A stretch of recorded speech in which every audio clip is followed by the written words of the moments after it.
Welcome to the ultimate Landgraab family makeover. But this isn't just any glow-up. Beneath the wealth, power, and pristine reputation lies a web of secrets that could tear their legacy apart. As we transform Nancy, Geoffrey, and Malcolm into their new, modern selves, I'll unravel a story so dramatic you won't believe it's happening in The Sims 4. Betrayal, hidden deals, and a power struggle no one saw coming. Stay tuned, because this makeover is just the beginning. For generations, the Landgraabs have ruled Sim society, untouchable, powerful, and dangerously wealthy. Money can buy a lot of things: reputation, influence, even silence. But when secrets begin to unravel, even the richest families can't escape the consequences of their own lies. The Landgraab mansion is pristine. Its towering marble columns stand tall, gleaming in the sunlight, and the spacious modern decor hints at old money. From the outside, it looks like the picture-perfect family home. Inside, however, lies a different story. Nancy Landgraab sits behind her oversized desk, eyes scanning over the papers in her hands. The sleek walls of her office feel suffocating. The soft hum of the air conditioning is the only sound in the room. But her mind is elsewhere, focused solely on the contents of the manila envelope she holds. The documents within it could shatter everything. Bank statements, offshore accounts, and most damning of all, an unmarked contract with a name she's never seen before. These were not her husband's usual dealings. This wasn't something Geoffrey would casually mention over dinner. She leans back in her chair, running a hand through her perfectly styled hair as she rereads the papers. Her eyes narrow. Geoffrey had always been the cautious one, the good Landgraab, the one who played by the rules. But these documents say otherwise. There's a knock on the door. Nancy doesn't even flinch.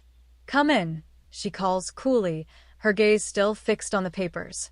The door opens and Malcolm Landgraab, their son, steps into the room, looking every bit the heir to the family fortune. His crisp suit, freshly ironed, and his confident posture all scream that he's the perfect Landgraab successor. Yet, there's something different in his eyes today, something darker. "Mom, you're busy," Malcolm says, the words casual, but his tone betrays a hint of urgency. Nancy slowly looks up from the documents. "What is it, Malcolm? Where's Dad?" Malcolm asks, stepping further into the room, his gaze quickly scanning the papers in her hands. Nancy's fingers tighten around the envelope before she sets it down on the desk. She knows exactly what he's asking. What they both know is true. Geoffrey's late again, and it's never for a good reason. "Out," she responds curtly, not meeting his eyes. "Handling business." Malcolm raises an eyebrow, clearly skeptical. "Handling what kind of business?"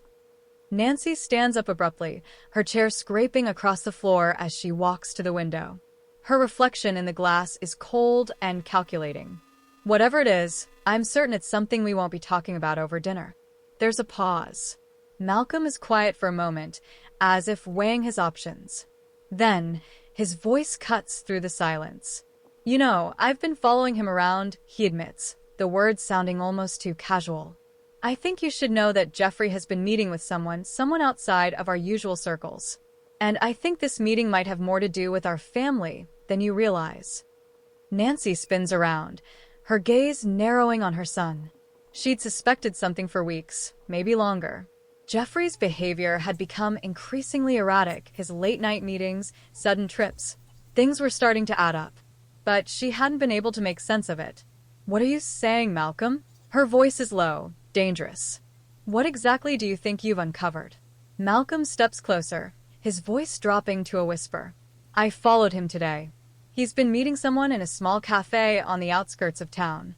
Someone connected. This person has ties to organizations we're not familiar with. And trust me, this is not the business Geoffrey wants you to know about." Nancy's mind begins to race, her heartbeat picking up pace. This is no longer just a casual affair or an innocent meeting. This is something that could tear apart everything they've built. "I'll handle it," she says, her voice sharp and commanding. But Malcolm isn't done. There's more. Nancy pauses, her breath catching. I got a glimpse of what they were talking about, and it's serious.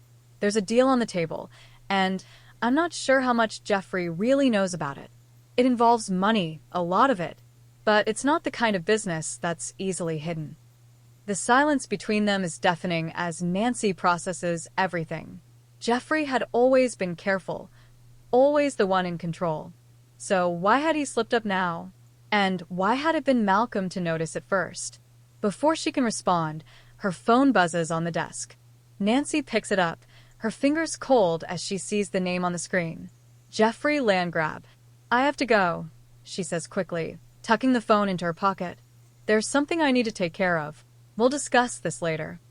But as she turns to leave the room, she knows this isn't just another family matter. It's a storm that's brewing, and she doesn't know if anyone in the Landgraab family can weather it.